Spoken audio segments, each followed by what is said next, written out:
Get ready for high-octane drama as McLaren surges to challenge Red Bull's supremacy. With Singapore's thrilling twists, Suzuka holds the promise of an epic showdown in the world of motorsport. Suzuka, with its distinctive figure-8 shape, is one of the most captivating and challenging courses in Formula One history, and it serves as the site of the Japanese Grand Prix. Because it's so exhilarating to drive in today's ultra-competitive single-seaters, this historic location is a driver favorite. According to Mario Isola, head of motorsports at Pirelli, Suzuka is a tough track for tires as well as drivers because of its very large lateral and vertical loads. Throughout the 6-kilometer circuit, there are 10 right-hand turns and 8 left-hand turns, distributing the workload equally across all 4 wheels. We deliver some of the hardest tires in the 2023 range to Japan because of these difficult characteristics: C1, C2, and C3. Over the last several races, McLaren's fortunes have improved.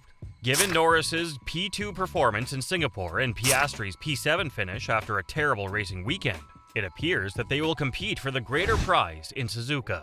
The MCL60 performs better in this race than it did on the Marina Bay circuit, and because the enormous improvement package from Singapore will undoubtedly be used in Japan, Norris might win his first race ever. Will Norris be the biggest threat to Honda's home Grand Prix and Red Bull's engine supplier?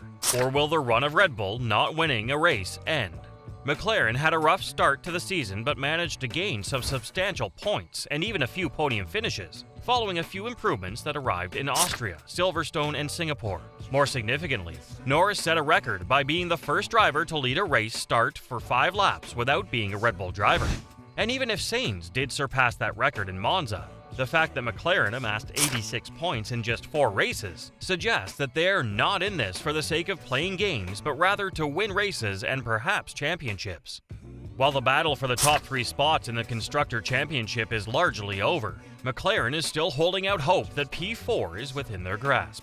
After all, the Silverstone-based team's 76-point deficit to Aston Martin does not seem like a big deal, given that the latter team has 2 drivers who score high points, while McLaren is only relying on Alonso, who's had his share of recent struggles. Suzuka is also a high-speed, corner-built course, just as Silverstone and Budapest are, so this is likely to continue there as well. The rest of the circuit is full of curves that will place the MCL60 in its ideal performance window, with the exception of a few turns like turns 9, 11, 16, and 17. The Woking-based team tends to create significant disparities in lap times here, which is another thing we've learned about them aside from the fact that high-speed corners suit them well. We've seen that McLaren has no problems at all keeping Mercedes in check at the previous high-speed corner courses, like Silverstone, Budapest, and Barcelona.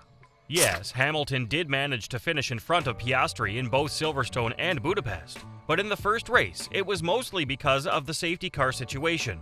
But in the second race, it was because of his actual pace that gave him the edge over the young Australian. But he was unable to defeat Norris on each of these occasions. Lando Norris thinks McLaren's strong driver lineup may be a huge benefit after the team marked an important milestone at the Japanese Grand Prix by placing 2 drivers on the podium. Despite finishing far behind strong race winner Max Verstappen, British driver Lando Norris finished second for the second straight race, and teammate Oscar Piastri earned his first podium finish in his inaugural Formula One season. After having a difficult start to the year, McLaren has excelled ever since their first significant upgrade started at the Australian Grand Prix in July. Norris came in 4th at Spielberg before taking home consecutive second-place finishes in Hungary and at Silverstone. The 22-year-old Australian Piastri has exceeded expectations this season, and his recent excellent performances, none more so than in Suzuka, where he had never even been to Japan before, earned him an extension to his contract. Norris believes that McLaren will greatly benefit from their combined strength as they try to catch Aston Martin in the Constructors' title. After the race in Suzuka, Norris remarked, "I think our advantage at the moment compared to nearly every team, save a handful, is that we have 2 drivers that are up there fighting for these positions and fighting for these points. And not every team now has it. I believe that is assisting us. We are able to use and aid one another, and I believe it gives us a significant advantage over many other teams at the moment. So we are on an upward trend. We're making good progress, and days like today prove exactly that. The progress we've made this season has been pretty incredible in my eyes, and from where we were to finishing 19 seconds behind the lead is, I think, evidence of exactly that. So I'm proud of everyone, and we'll keep pushing. Team principal Andrea Stella described the result at Suzuka as an important milestone in our journey at McLaren, while Piastri celebrated a significant day. "You never forget your first podium, regardless of whether it's been a strong performance or not," he said. "So yeah, it will be a special day, and I won't forget it. And also, ticking the first podium off the list is always a nice achievement to have." There are 6 races remaining in the 2023 season, including 3 sprint weekends, with a trip to Qatar next on the agenda in 2 weeks' time. McLaren CEO Zak Brown is convinced that they have a good vehicle and will be competitive for the remainder of the season, even if they're just 49 points behind Aston Martin in the standings. Brown told Sky Sports F1, "The team is just doing such a fantastic job, executing week in and week out." As seen in the past, Ferrari and Aston Martin aren't teams that can excel on circuits with many fast turns, mostly due to the center downforce requirements of the course itself. Due to the superior performance of these two teams on circuits with demanding downforce regulations, such as Monaco, Baku, and Singapore, McLaren's competition has been reduced to only Mercedes and Red Bull. At this point, all they can do is wait in the hope that the Milton Keynes team will have another difficult qualifying round. Red Bull aims to win the championship on this circuit, and if they can finish 1-2 and outscore Ferrari by more than 22 points, they will once again win the Constructors' Championship here, as they did last year. But it won't be as simple as we anticipate, mainly because the MCL 60 has a ton of competition now that they've introduced their most recent update package to Singapore. Given Norris's continual complaints about how poorly the vehicle handles slow turns, this was a race where they weren't particularly favored. Nevertheless, he was able to tie his career-high P2 result and earn significant points in both championships thanks to his fantastic package. But can they genuinely place a wager that the TD08 will once again hinder Red Bull?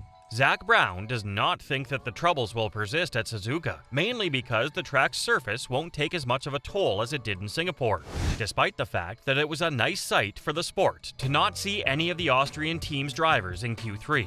So, with solid qualifying and some assistance from the TD08, we may finally see Norris win a race. Or who knows, maybe even Piastri would celebrate the renewal of his contract until 2026 with his first win of the season as a rookie. Oscar Piastri is anticipated to provide a tremendous boost, especially because he committed to the Philippine nation for at least 2 more years. While many are glad to have Piastri on board for a longer amount of time, it does offer up an intriguing discussion point concerning Norris and his goals with McLaren. Piastri has been thrilled to proclaim his allegiance to the Woking-based squad.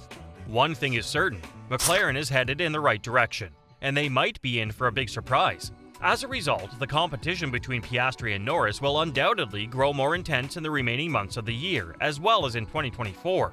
However, if Suzuka proves that they're capable of winning a race this year, the Woking-based squad will undoubtedly give a bit of preferential treatment to the race winner in order to decide who will be the driver to reclaim the championship trophy that was last won by Hamilton in 2008.